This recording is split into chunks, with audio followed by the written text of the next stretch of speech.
एक समय की बात है। एक गांव में सफेद साड़ी वाली चुड़ैल का आतंक था। चुड़ैल रात भर गांव में घूमती और गांव का जो भी आदमी उसे दिखाई देता उसे वो घायल कर देती। अरे कोई तो बचाओ, मर गया रे। एक रात हरिया अपने खेत से अपने घर लौट रहा था कि तभी अचानक उसके सामने चुड़ैल आ जाती है। अरे बाप रे, ये चुड़ैल कहाँ से आ गई? आज तो मैं गया काम से।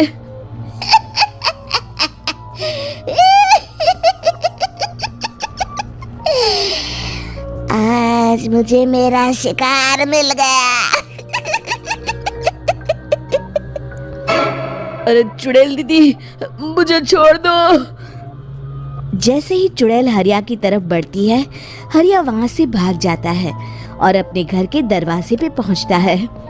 अरे भगवान, जल्दी से दरवाजा खोलो, मेरे पीछे चुड़ैल पड़ी है।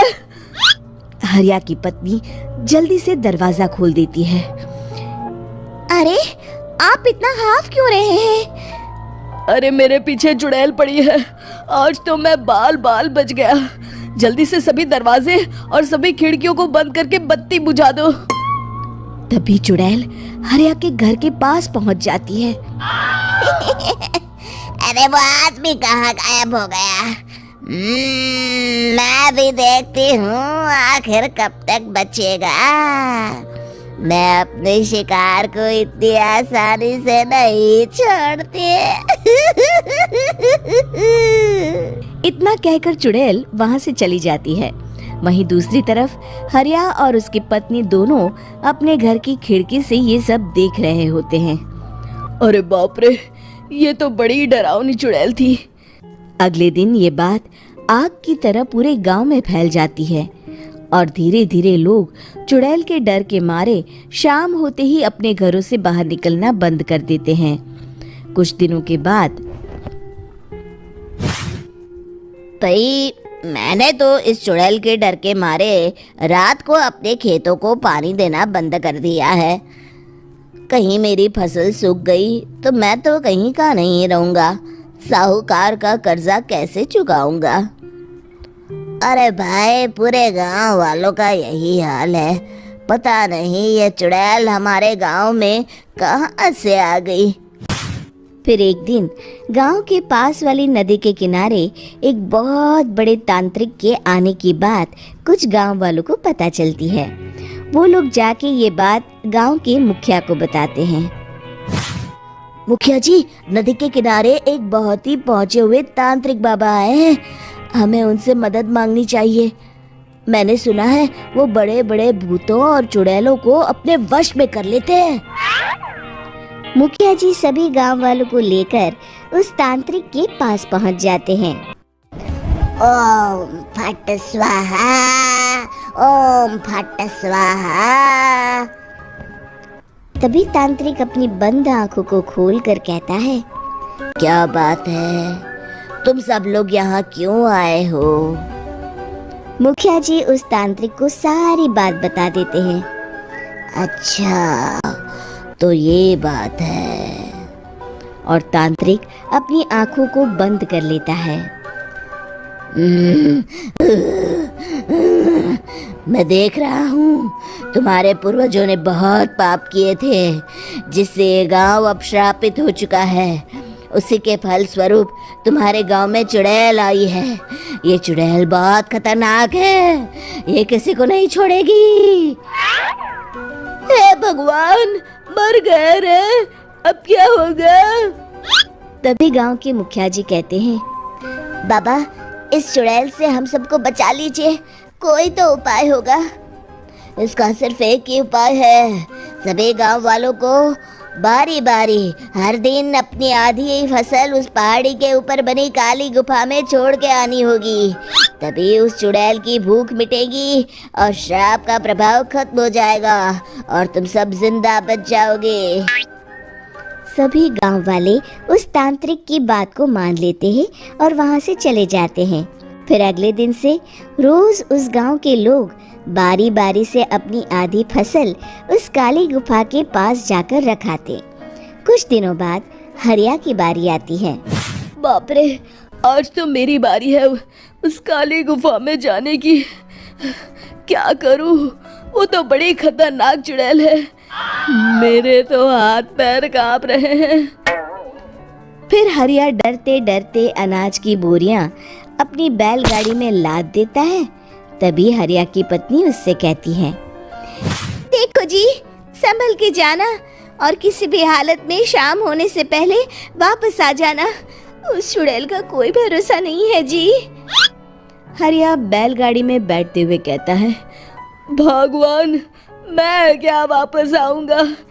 लगता है अब तो मेरी खबर ही आएगी। इतना कहकर हरिया वहां से चला जाता है।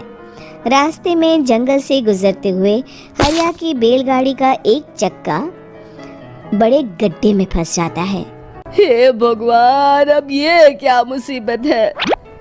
हरिया नीचे उतर के पूरी ताकत से अपनी बैलगाड़ी को गड्ढे से निकालने की कोशिश करता है।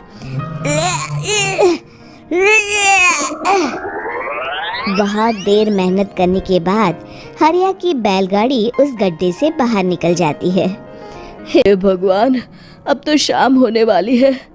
आज तो मैं गया काम से। जैसे तैसे हरिया काली गुफा में पहुंच जाता है। अरे मर गया रे, यहाँ तो चारों तरफ डरावना माहौल है। मैंने यहाँ आने में बहुत देर कर दी, कहीं चुड़ैल नाराज ना हो जाए।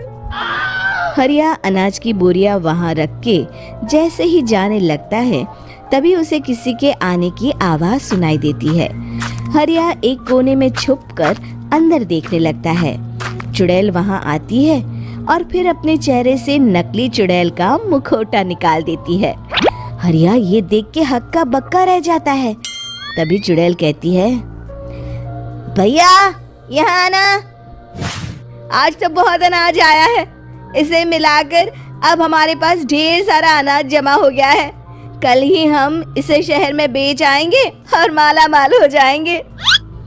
तभी अंदर से नदी के किनारे वाला तांत्रिक बाहर आता है। अरे, ये तो तांत्रिक बाबा है। हाँ, अब तो हम दोनों की जिंदगी मजे में कटेगी। गांव वालों को बेवकूफ बनाना इतना भी मुश्किल नहीं था। लोग तो तुम्हें सच में असली चुड़ैल समझते हैं। हाँ, तुमने सही कहा। अब ये गांव वाले चुड़ैल के डर से जिंदगी भर इस काली गुफा में अनाज पहुंचाते रहेंगे। अच्छा, तो ये बात है। ये दोनों पूरे गांव वालों को बेवकूफ बना रहे हैं। अभी जाकर सबको बताता हूँ। हरिया उन दोनों की पूरी बातें सुन लेता है और जल्दी से वापस गांव में आता है। गांव वालों को पूरी बात बता देता है।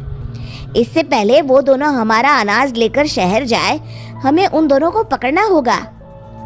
उधर दूसरी तरफ नकली तांत्रिक और नकली चुड़ैल बनी औरत एक बड़ी गाड़ी में सारा अनाज लाद के वहां से निकलने की तैयारी कर रहे होते हैं।